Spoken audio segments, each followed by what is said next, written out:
He's made them a fortune. How many times should they have gotten past the first round? I agree, but you're looking at that as They're leaving millions of dollars on the table. Yes. I think that's a fair point in that his performance is also tied to the team's performance and the play. Chris Johnson brought this up and he's like, you go to the second round, there's 3 extra home dates, and that's also tied to the revenue. Right. And what they will say and what he will argue and what he will be successful in arguing is, what was it before? What? Oh, yeah. They were doing a fucking horrible job before, which means he's doing a great job. That's how he'll argue it. And that's how it will be argued. But does anyone buy that? I think people do. Absolutely. Because here's the thing. Rubes. When you're looking at it from a corporate perspective, robbable. They look at, hang on, let me finish people. this. Let me finish this. When you look at it from a corporate perspective, they go, okay, we have the known quantity. Is the known quantity giving us exactly what we want in terms of results? Not quite. However, sponsorships are up. Season tickets are up. In terms of not just the amount of sponsorships, what they're charging for sponsorships.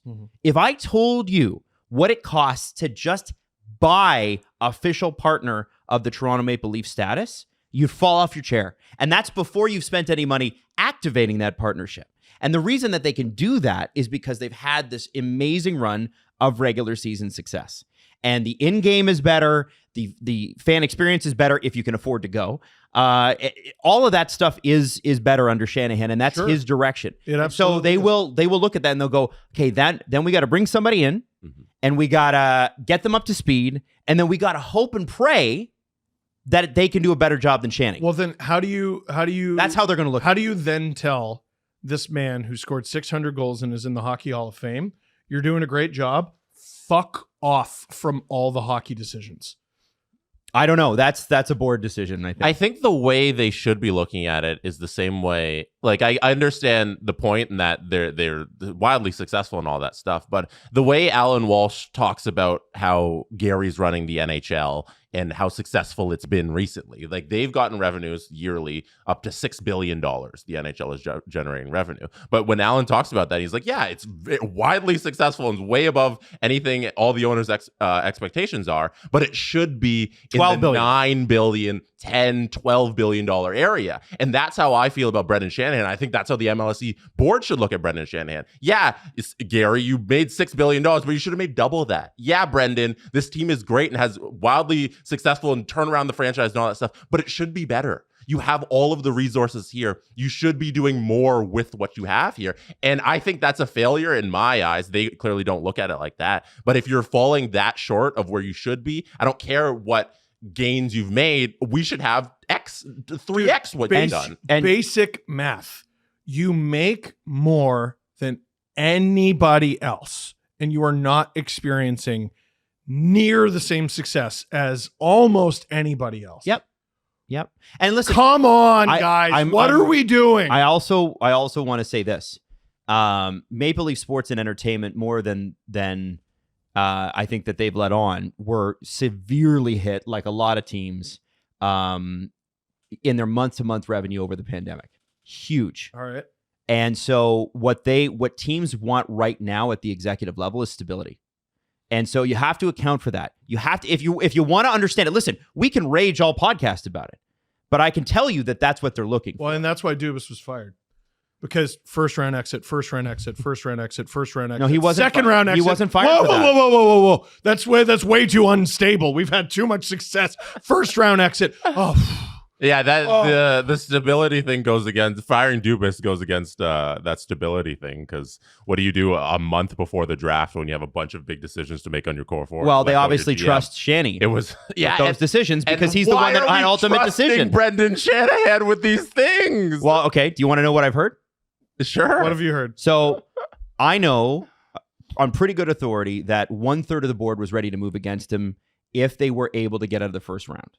1/3, the other two undecided or unknown. Okay. They had a meeting. This is what I've heard. So that the first part is what I know. Here's what I've heard. They had a meeting about this a few weeks ago. It was a board meeting. They had a conversation. It was broached. If the Leafs don't get out of the first round, then what? And from what I understand, and again, what I've heard, and cannot verify, is that Keith Pelly came in and said, no, Shanny is the guy I want to stick around for at least one more year. And the reason is he's just taken over. Now, we've talked about this executive thing for a while. It's, it was like when Shanny took over his position with the Leafs, he wanted to retain Randy Carlyle because he hadn't had a chance to look at the organization. They tried to re-sign Dave Bolin to a 5-year, $25 million. And thank God the Florida Panthers upped their offer. Mm-hmm. So Bolin, who never finished that deal, didn't stay in Toronto for $5 million a year. Mm-hmm. So that's not out of the realm of possibilities. I think what you're going to see tomorrow is you're going to see Keith, Brendan, and Brad out there, and they're going to say, we got to make some changes and not much else. You're not going to see, and so when the board meeting is supposed to have happened, and again, haven't been able to fully verify it, the conversation was, listen, if we do this now, we throw ourselves into the same chaos we found ourselves in last spring when Dubas was let go. Who did that? Well, no one's saying it in that specific thing, but they're saying don't throw us into the same chaos. Don't take me literally on that. What I'm saying is they don't want chaos this spring. They want continuity. So it's trickle up. We all thought Keefe was done, and Brad Treliving comes in. Oh, I just got here. A year later, Keith Pelly takes over. You going to fire Shanahan? Oh, I just got here. It's just millionaires playing fucking merry-go-round. Here you go. Like, what? Adam. Like, I'm just telling you. For God's sake. Just what I've heard. I think a big problem with the Leafs is they're a little bit of an anomaly. Like they're I'm trying to come up with a gentler way of saying they're an abomination of sport. Because the way this is supposed to work is when you lose, you die. When you lose, you fail. It's supposed to be a results oriented business, and it's not right now with the way the Leafs are working. Monetarily, though, they're successful, and that's what they're looking at. Okay, how is this remotely different from the pension plan days of 20 years ago?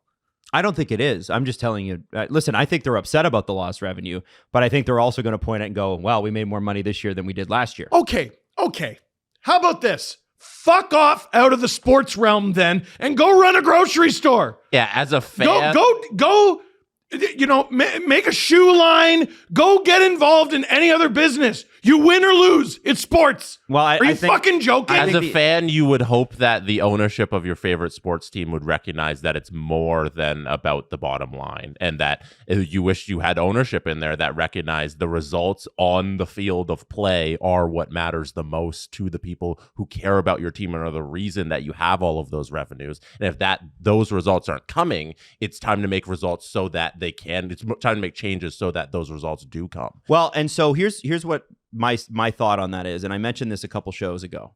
And I don't disagree with anything you guys are saying. I'm just telling you how they're going to look at it. And how they're going to look at it is we have like clueless 3 money-losing properties. TFC loses money. Marlies lose money. Mm-hmm. Argonauts lose money. Okay? You got the Raptors who are in a full rebuild because they refused to make a move last year that could have probably turned them around. It's a little bit different. I'm telling you. That's why they want continuity. And that's why Shanny's going to stay. What about that made you freak out? I mean, the Raptors, it was obvious. The Leafs... They're bad because what? The Leafs are not bad. No. But the Raptors are bad because what? Because Masai would not move on from his key players last It's also trade deadline. Completely different scenarios. Like I don't think that was the thing to get you all upset about. It comes back to the same shit. No, but they won, Steve. You're comparing a team that won a championship and then had a COVID year where they had and then the repeat year, the bubble season, they were this close to beating the Boston Celtics. Yeah, they were. If that exists in like real life, they probably beat the Celtics or in the finals again. I do agree with that. And then they have a COVID season where they're in Tampa and it's a wash. They get a great draft pick in Scotty Barnes. They come back. Things aren't looking too great, but you have a top 30 player on your team. Plus Lowry's still there. He moves on. You have Van Fleet. You run it back with them. You believe in your core because they won a championship. And what you're seeing with Siakam right now in the playoffs, and OG in the playoffs, you had pieces there. There was all this. The point was get to the playoffs. All right? I'm trying to say is don't just yell about the Raptors and say, they did the same thing as the Leafs, because not the same at all. Had Jace? Different sports, and had the different Raptors teams. won the play-in game last year, which they came close to doing. They were bad last year. They were, but had they won the play-in game, which they were in the lead for the majority of the game, Yeah. I was there. Whoa. Here, wait, let me Google blew it something to real DeMar. quick. Did they win that game? No! But I think Jesus! MLSE board looks at this as more than just the Toronto Maple Leafs.